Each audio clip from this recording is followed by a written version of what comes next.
so I spent most of the day with my STBXW. Basically, I am frustrated.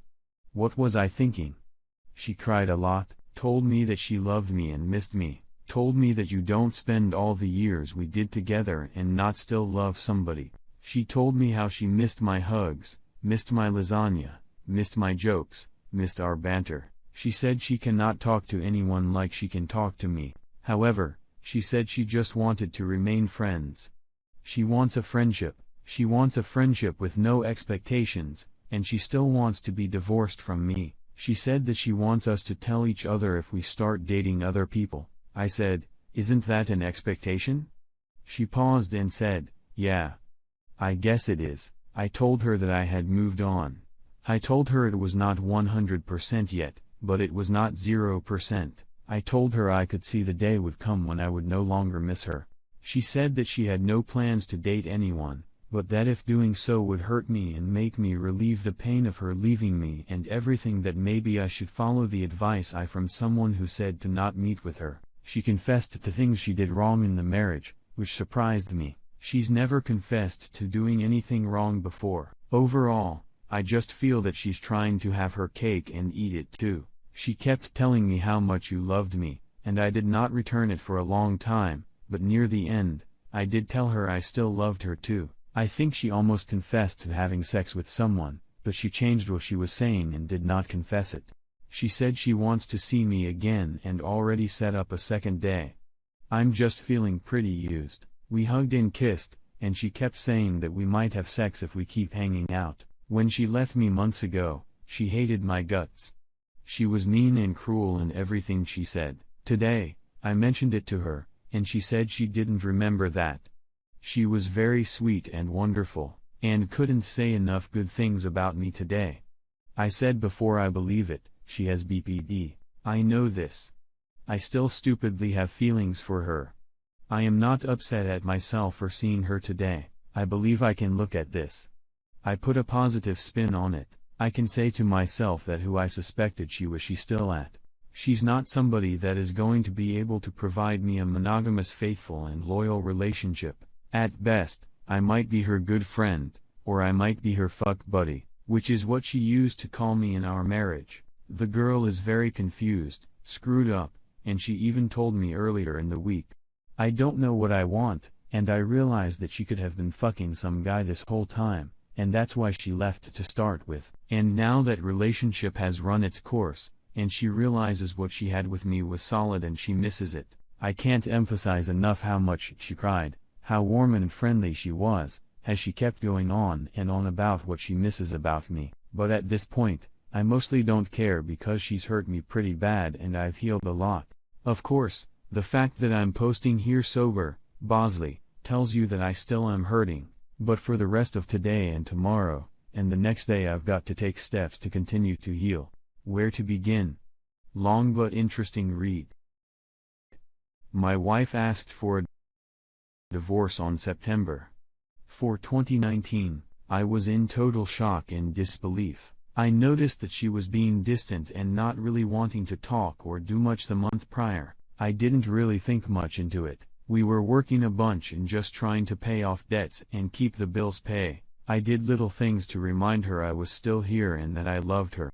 I'm 30 years old male, and she is 26-year-old female. We've been married for a little over 4 months, but been together for 8 years. There is a lot of backstory that has led up to this day, so I want to start from the beginning. We first met at Bojangles. She was already working there, and I needed a job because the housing market crashed in 2008, and I was laid off from my construction job.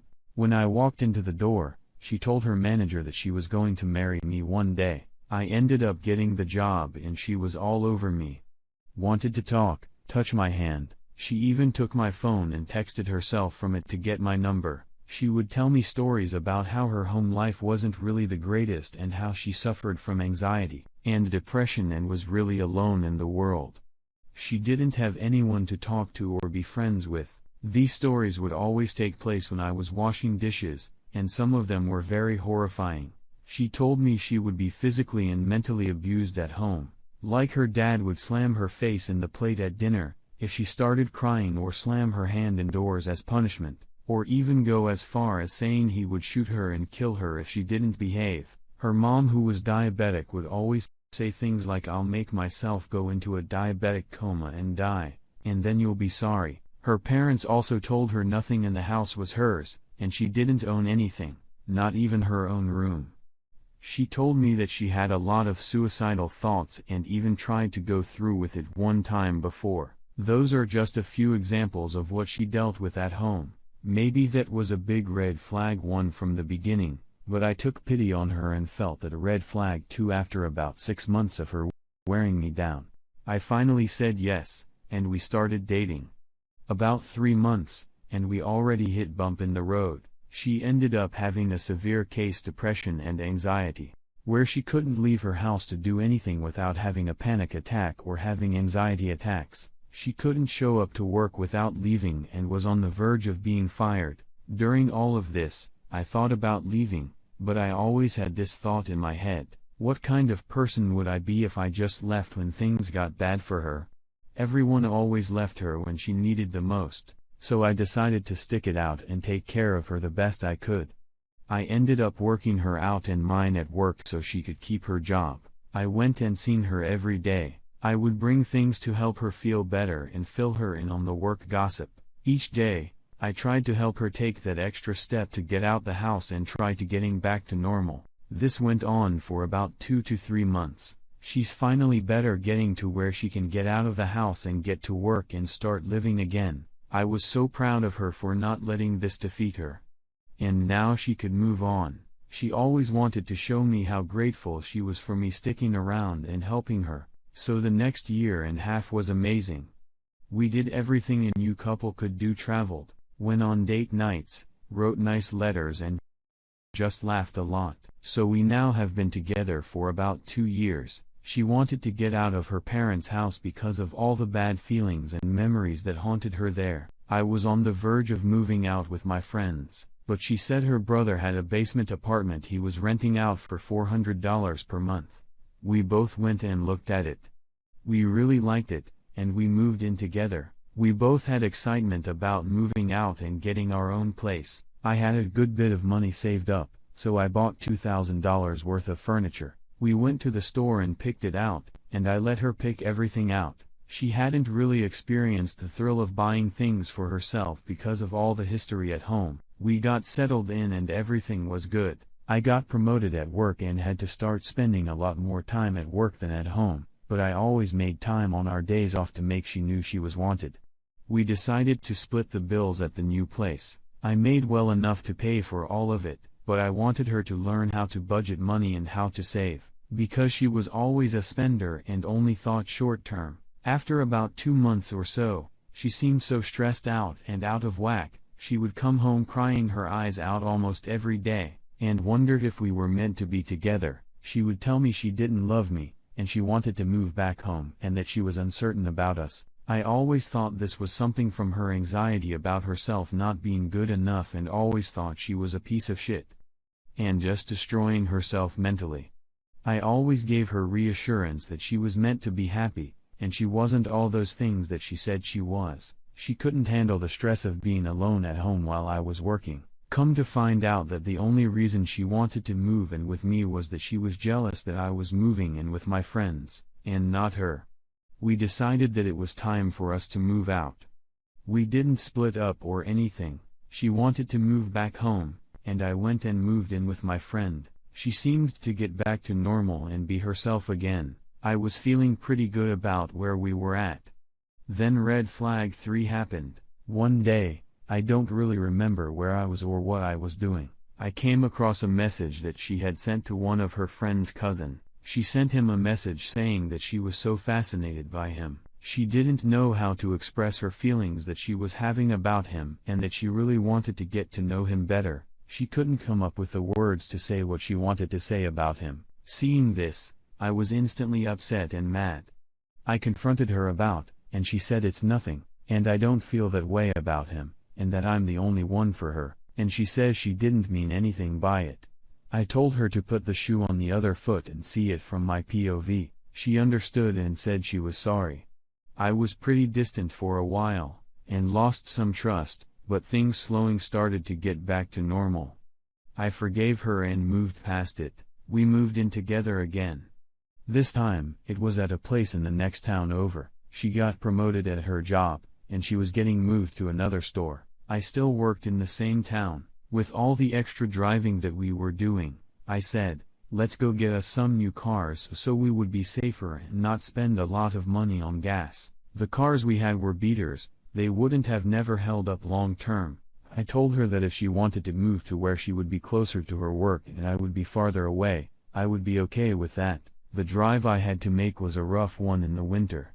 It was at the top of a mountain with curvy roads, and it would get slick real fast. I didn't mind it too much because I knew she didn't have drive it and she would be safe. Everything seemed like it was perfect again. One day, she called me and started crying and bawling her eyes out. She said she was getting forced to take a demotion or get fired because one of the managers accused her of sexual assault. I took her side in it and was putting my own job on the line by sticking up for her and saying she didn't do any of this. I was talking to her managers and district managers fighting for her job, but none of it worked. Instead of taking the demotion, she quit. I was okay with this because it turned out to be bullshit. She was in limbo for a while, feeling like a failure, didn't have job and wasn't helping out at home, just going through the motions. She would apologize every day about everything and saying she was a boss, worthless, etc. I told her it was okay, that we're fine with money and just take some time to heal and get through it, and that I was there for her. A few weeks went by and she wasn't doing any better, so I needed a way to make her happy and forget about all of it, so I went and got her a kitten. I never seen anybody so happy and filled with joy when she saw that cat's face. I could see that all that was hurting her and bothering her was gone in just a snap. She started doing better. The cat worked. Within a few weeks, she landed a job at a bank and everything go back to normal. During all of this, I started to get depressed and sad myself. Work was getting worse for me. The stress of her being stressed was hurting me. We had a lot of managers quit, so my hours went way up. I was on salary, so I didn't get paid any extra. My store manager wouldn't do anything to staff the store, so we always were shorthanded. In July, my store manager went on vacation and left the store a wreck. No help. Just me there. I ended up getting fed up and just quitting. I had enough. I cried my eyes out about not knowing the future and all of the uncertainty that I faced. Would my girlfriend think I was a failure? Was I just being a bitch and not working it out? Now my girlfriend has to support me while I'm out. All of these thoughts flooded my mind. We had a decent nest egg to get us by for a little while, but that soon ran out. I was so sad and depressed about everything I was in and out at different jobs. I ended up just laying on the couch for months. I ended up developing shingles at the age of 26 because of all the stress that was piled on me. I would do nothing all day. I soon realized I had to make a decision to either be meese or get out and fix it because what I was doing was not healthy. The shingles virus stayed with me for about a month and a half. I was in such pain. Riding in the car was awful. Every little bump made me hurt and scream in pain. I had to walk around like I was sitting in a chair all the time. My buddy ended moving down a state below and was telling me it was an awesome place to live. Tons of jobs and the growth was unbelievable. I'd listened to her radio stations from where he was living, and I always heard all the job ads on the radio and decided to pursue one of these jobs in this area. I made trips almost every weekend to go to the interviews and physical tests. It was about a 2 hours trip, but it was awful. I was trying to get over my shingles still and was in extreme pain while I traveled. I was determined to make this right and set myself and my girlfriend up for future success, so that helped me through it. Fast forward 3 minutes 4 months, we moved to the new state, and we both found good jobs in a nice apartment. Everything was getting back to normal yet again, with me leaving my job and her not making enough. We were very far behind on all of our bills. We basically were living way above our means at the previous place, so the only way to get out of it was for me to work. I got a sales job and ended up getting paid commission, so I told myself, I'm going to work a lot of hours to get the stress of all these finances under control, so we don't have to worry about it anymore.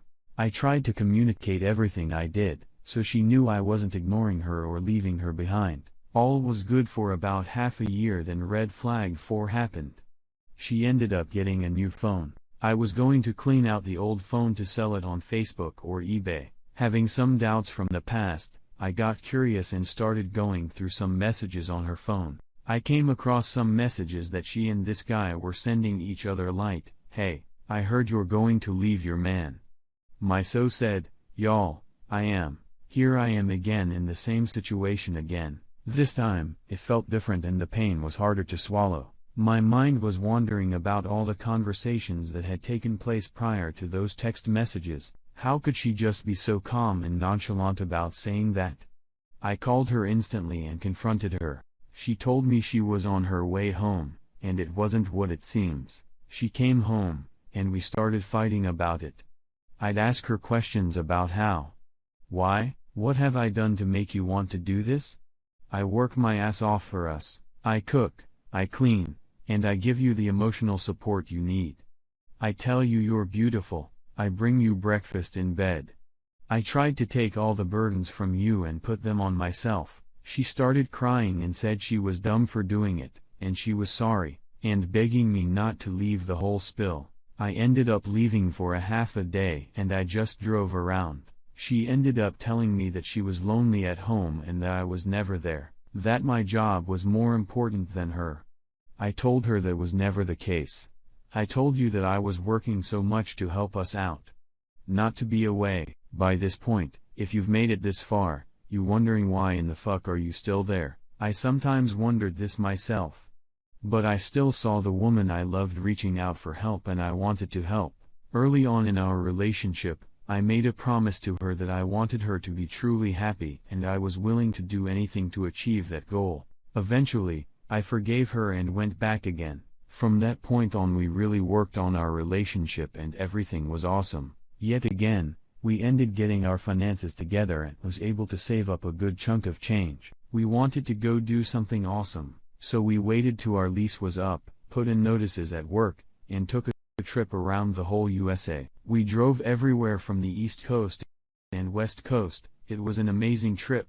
I ended up proposing to her at the top of Pikes Peak and Company. We weren't engaged. We ended up getting married in April 2019, and it was an amazing day, and I had so much fun. My wife was beautiful. I thought how I got so lucky to marry her. Regardless of all the differences we've been through, it all seemed right. September 4, 2019, the day she asked for a divorce, I noticed that she was being distant, and she really started being on her phone a lot. She recently became fascinated with Korean culture and the language, so she downloaded the apps where you can have someone from Korea teach you Korean in exchange for you teaching them English. I didn't think too much into because she was just learning a new language. But the time spent on these apps talking to other men was going from 20 minutes to 4 minutes 5 hours a day. I believe she was using the time on these apps while I was working at night to feel like she was wanted by someone to talk to. I was working at nights 4 days a week, but would have 3 days off. We just got married and wanted to go on a honeymoon and save up for a house, so I started taking on extra time at work. As I did before and what I learned from the past, I didn't want the same thing to happen because I was away again. I talked to her about me working the extra shifts and how it would help us get to those goals faster, and if she didn't want me to do it, I wouldn't. She told me everything is fine, and she understands what needs to be done to achieve those goals. The more time I was away, the more time she would be on these apps, to get rid of her loneliness. She just wanted someone to make sure she felt wanted. So when I got home on the 4th, I confronted her about it, and this is what she said. She told me that ever since the beginning of our relationship, she was never in love with me, but she loved me. Everything she said to the pastor and at the wedding was all a lie. The vows and all the loving things she said, the smile, the happiness, everything was fake. She did it all because she thought it would make her fall in love and love with me. She said some very hurtful things to me, that it wasn't me, that it was all her fault, that she just wanted me to be happy, that it wasn't fair to me that she wasn't fully in and she wanted me to find someone that is. I said, it sounds like to me when you say that you found another guy. She denied it up and down and even said I bet it would make it easier for you if I did. She just kept on repeating these sentences over and over again. I called bullshit on all these claims she was saying. I remember all the cards and notes and the moments we shared to get, and there is just too many to say that it wasn't left. The next few days would unravel all I needed to know. I called one of her friends who was pregnant, and she told me some pretty disturbing news. They were having a conversation, and Miso said, "Hey, I guess our kids are going to grow up together." Her friend asked, "Are you pregnant?" Miso said I don't know when her friend asked if it was mine and she said no. So I now knew she had an affair, but she couldn't tell me to my face herself. That's how I found out. She confessed to it, that it was one of the Korean guys from the app that was visiting the USA, so she drove 12 hours away to meet this guy and have the affair. I asked her, "Did you not realize what you were doing? Did you not think about me and what damages you're going to cause to this marriage?" Though this fall, she has seemed just so emotionless, shows no empathy. She tells me she cares about me, she just suppresses her feelings and that she doesn't deserve to cry. I've seen her crack a few times and apologize and start crying, but it's very quick, and then she goes back to normal. She says that puss like her do this to good people. She just drags everyone down. She told me she had the affair to force one of us to make a decision about moving on. How fucked up is this?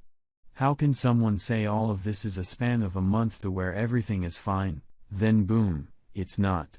She's told she's cried about this for years, and that each time she had a breakdown, it was about leaving me. I'd ask her every single time, "What can I do to help you? Make you feel better, just give me anything to help," but she wouldn't tell me. How could she tell me that? She says she told me that she was scared that I would leave and she would be alone and didn't know what to do if I leave. So while she was out having a good old time, she used me all along for someone they come back to for emotional support. She also told me that it never mattered what I did. Eventually, it would always ended up like this. Should I feel guilty for wanting to improve our life by working? How could someone be so roofed and not care about someone else's feelings and say all of those horrible things? How could some just lie straight to your face about not loving you? When you know otherwise, am I crazy? I know I'm not perfect and I could have done better in a lot of areas and I'm not free of fault. It takes two to a marriage. I told her I loved her, that she was beautiful.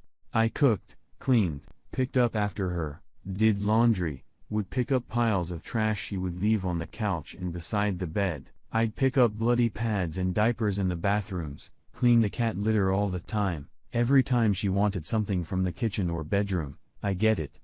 I paid off medical debt for her, let her be herself. Never raised a hand or said mean things to her, never forced her to be someone she's not. Work 60 minutes 70 hours a week to make sure we had money to do stuff.